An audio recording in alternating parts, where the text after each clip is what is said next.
Hello, thank you for coming. We are very happy and excited to be here tonight.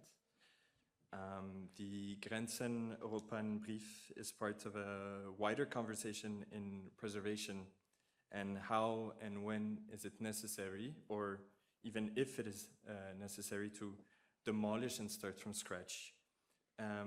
When is it okay to approach a structure and readapt its use? And in some cases, is it even worth it? If it's not, then what kind of exercise can train us to use more of our existing built environment? We are in a current time where the most sustainable thing to do is to not build new, but to use the existing. And the current site is located in the intersection between an everyday typology and a much grander and a larger institutional typology with a series of beautiful and curated landscapes in the middle. And this really creates some sort of dialogue between the two. In this case, the existing cluster is very domestic in a way. The scale is much smaller and the floor plans are quite narrow. But the way they are already distributed gives an atmosphere of community with the way they are lined up and the way they create a network of paths. The proposal really seeks and attempts to keep a lot of the existing character. And rather than rewriting a story, we would like to continue the story.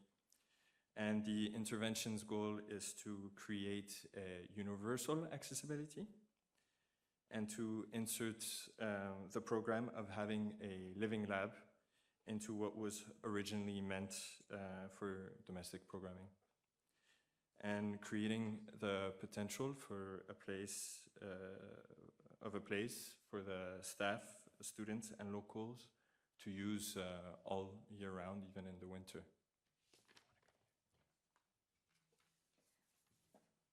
And through time and the neglecting of the site and the absence of human intervention, it has allowed the vegetation to claim the site back.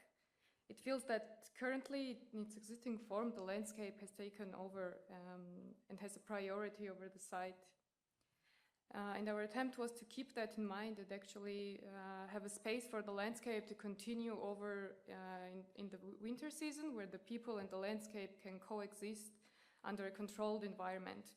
This would also allow for the vegetation to continue in and out of the park, and also creates and continues an interesting contrast between the park's well-curated gardens and the rough and not so curated vegetation on the Grensen side. Visually, the interventions also acts as a non-architecture using the translucent typology, simply matching the existing roof gables, neutral in between. And using the same intervention, we can also create internal access between the existing structures. And since the levels are slightly different from each other, the ground can have a series of soft ramps to match each other. The internal layouts of the existing structures would need slight alterations in order to fit certain requirements. While the interventions linking them together would provide a wider space. And as a result, we start to get more of a variety of different room sizes. This ideally would create a space for the users to feel less formal and to be at ease and to not just focus on the hard skills development of a living lab, but also on the soft skills development. The scale of the existing residential buildings can continue the feeling of being in a community, continuing the dialogue between the institution and the community, which could potentially foster ideas for the future.